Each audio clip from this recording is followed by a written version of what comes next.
Voltamos com o segundo bloco do programa Entre Elas. Está comigo hoje a gestora de negócios Leila Bernes. Leila, então nós temos os Bunners, né? Nós temos o X, nós temos o Y, o Flux. Que está aí no meio. Que está no meio. Aí a geração Z e a geração arroba. E a arroba não entrou no mercado de trabalho ainda, né? Não, são pequenininhos ainda, né? Porque a arroba é de 2005, né? Então, eles são pequitititos ainda. Qual é a diferença, Leila, hoje, né, de trabalho e emprego?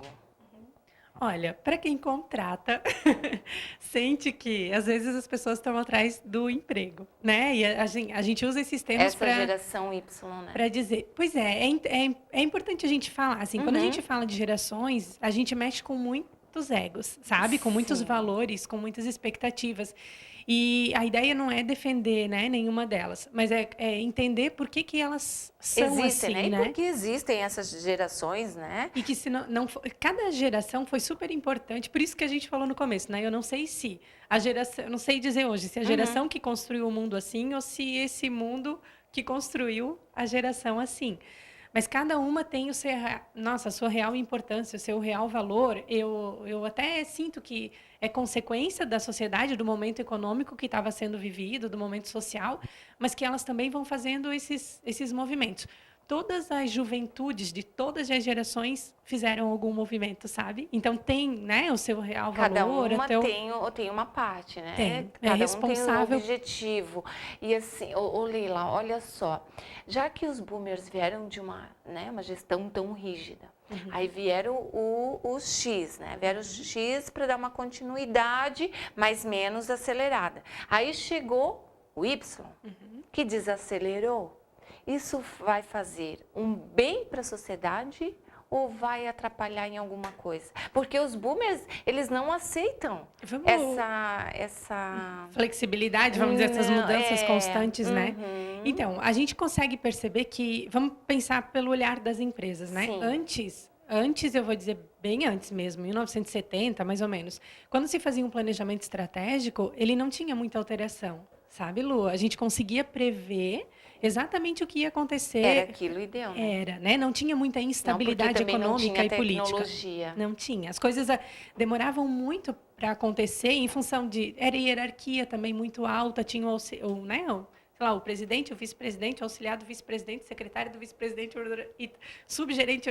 E agora, né, com a evolução, digamos, e vários outros aspectos, diminuiu essa hierarquia. Então, hoje, por exemplo, nas empresas, até quando a gente vai apresentar um organograma, a sugestão é que a gente não trabalhe mais de cima para baixo, sabe? Que a gente trabalhe com grupos de trabalho no mesmo nível. Então, um baby boomer talvez tenha mais dificuldade de administrar isso. Como assim não tem mais hierarquia? Quem manda em quem aqui? Ele vai se perder boomer, às vezes. Ele não tem mais aquela coisa da tecnologia. Ele não consegue acompanhar, eu acho, né? São raras pessoas que acompanham.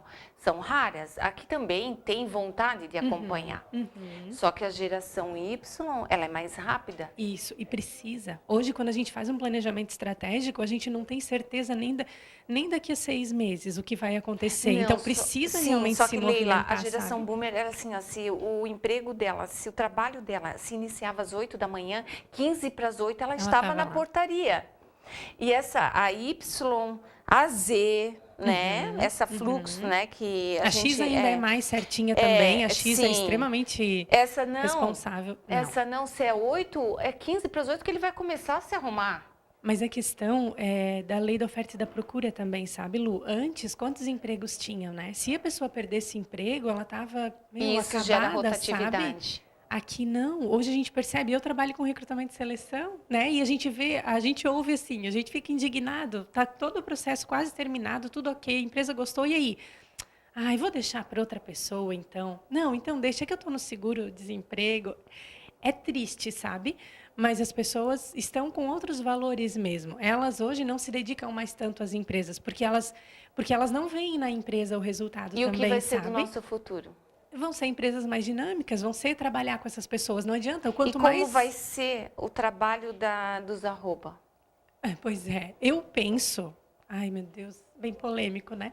Mas quanto menos estrutura a gente tiver, mais fácil vai ser de trabalhar, porque não é a hora que a pessoa está aqui que vai dar o resultado do trabalho dela. Às vezes a pessoa fica aqui 8 horas e não faz nada, sabe? Fica matando tempo aqui, fica pensando no problema que tem em casa, fica resolvendo outras coisas, fica fuçando na internet, ou de papo, ou no banheiro. Então, nas redes sociais. Nas redes sociais. Isso é uma visão da geração Y, né? Então, assim, tanto na Link mesmo, né? Na empresa, assim, a gente não tem nem horário rígido. Diz, olha, o que importa é que você resolva o seu trabalho. Se você vai fazer em casa, se você vai fazer na Link, se você vai... É problema seu. Mas daí tem aquelas questões, aquelas empresas que precisam do horário. Aí elas vão ter que lidar com isso, Só que daí sabe? o RH sofre porque é cobrado deles o horário e daí gera a rotatividade. E o que a gente pode fazer isso para melhorar? Sim, vamos pensar assim, ó, antes, né, antigamente, ou na geração X ou antes, o que as empresas ofereciam para os funcionários? Nada. Sabe, tem histórias aqui de Blumenau, de empresas há 20 anos atrás que amarravam o funcionário na máquina para não sair, que não podia ir no banheiro. Então, isso não é lá de antigamente, é há 20 anos atrás, 30 anos, é muito pouco. Agora, quem faz isso? Ninguém faz, porque se fizer isso, olha o processo que vai dar, olha o problema que vai dar, olha o que acontece com a mídia, que os funcionários têm poder hoje, as pessoas têm poder. Sim, porque eles têm uma proteção gigantesca. Que não tinha antes. Então, toda essa proteção faz com que eles façam movimentos e faz com que as empresas ofereçam condições melhores de trabalho. Então, nada é por acaso, sabe? As coisas vão acontecendo e vão... Sim, Leila, e essa condição melhor de trabalho? Hoje, eu tenho digamos assim, eu tenho uma empresa. Né? E na minha empresa tem muita rotatividade, porque se o meu gerente for cobrar, a pessoa já pega, vai lá no armário dela, pega a bolsa e vai para casa. Isso gera um gasto, isso gera despesa para a empresa. Essa rotatividade, ela gera despesa. Então, assim, ó, como que hoje a empresa vai beneficiar o funcionário se hoje tem muito, assim, ele não oferece também, né? Porque assim, ó, ele falta. Se ele faltar, ele vai gerar despesa. Por quê? Vamos ter que contratar outra pessoa para suprir o horário dela. Essa geração, Lu, ela não teve muita referência em casa. Sabe, assim, a geração X via o pai trabalhando, o pai conversava sobre isso em casa e dizia, ó, filho meu vai trabalhar e vai... A geração Y não teve. Talvez a geração X, vendo toda a dificuldade dos boomers, será que ela não deu um pouquinho de estabilidade? Aliviada? Tipo assim, eu não quero que o meu filho sofra, né? Aquela autoproteção. Sim, com Não certeza. É por isso que eles são um pouco mais... Porque assim, o boomer cobrava do X. Tem gente de 30 anos que mora ainda com os pais, Lô. É uma das perguntas que eu queria te fazer. Por que os quarentões só saem das casas dos pais depois? Porque tá bom. E para os pais também tá bom. Autoproteção. Então, mas claro. E olha, e assim, estamos generalizando de novo, né? Por favor, não fiquem chateados. Tem gente que não faz, casos, né? Casos são casos. Mas quando a gente generaliza, a gente percebe que esse é um movimento. Os pais estimulam. Tem mãe que não quer nem que o filho case, que ele começa a namorar, a mãe já começa a boicotar aquela relação. A vida do X mesmo sendo muito complicada, ela não quis passar isso pro Y. É inconsciente, sabe? Às vezes as pessoas vão ficar um pouco chocadas quando a gente fala isso, mas 5% só dos comportamentos que a gente tem, das decisões que a gente tem no dia, são conscientes. 5%. 95% das nossas decisões, dos nossos comportamentos. Eu já ia chutar para ti 80%. Então, você está me dando uma porcentagem maior de 15%. Então, todo esse movimento que a gente está falando, a pessoa nem percebe que ela faz. Às vezes, quando alguém assiste alguém conversando, a gente conversando sobre isso, por exemplo, ela pode começar a tentar pensar, poxa, é verdade, lá em casa é assim. Mas, se não, as pessoas não percebem mesmo, sabe? E aí, a gente só se defende. Isso também é outra coisa da cultura, sabe? A gente só se defende, porque geração Y não quer nada com nada. Porque geração X é muito ambiciosa e gananciosa, porque os baby boomers estão ultrapassados. Não é assim. Né? Cada um teve a sua contribuição. Só que eles estão no mercado. Então... Mas será que daí nessa questão a gente não entra naquele, né? Pai rico, filho pobre, neto nobre? Pois é.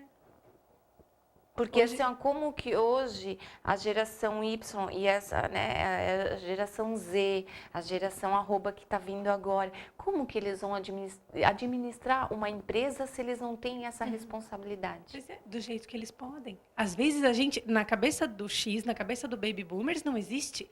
Só que na cabeça deles, né, existe, e é o jeitinho deles fazer. É da forma da tecnologia. Só que a gente não está pronto ainda, né? Muita gente tem muita resistência. Então, a ideia é, quanto mais tempo a gente resistir, mais dificuldade a gente vai ter para lidar com as gerações. Então, beleza, a gente já entendeu que a geração Y é assim. O que a gente vai fazer para reverter, né? E aí é o que as empresas estão buscando parceiros, estão buscando consultorias, para que elas ofereçam um ambiente de qualidade para o funcionário. O que é um ambiente de qualidade? Não sei. Cada um tem o seu. Então, quando a gente faz uma pesquisa de clima, por exemplo, é uma ferramenta que a gente pode usar para identificar o que as pessoas querem, o que elas gostam, o que elas sentem bem.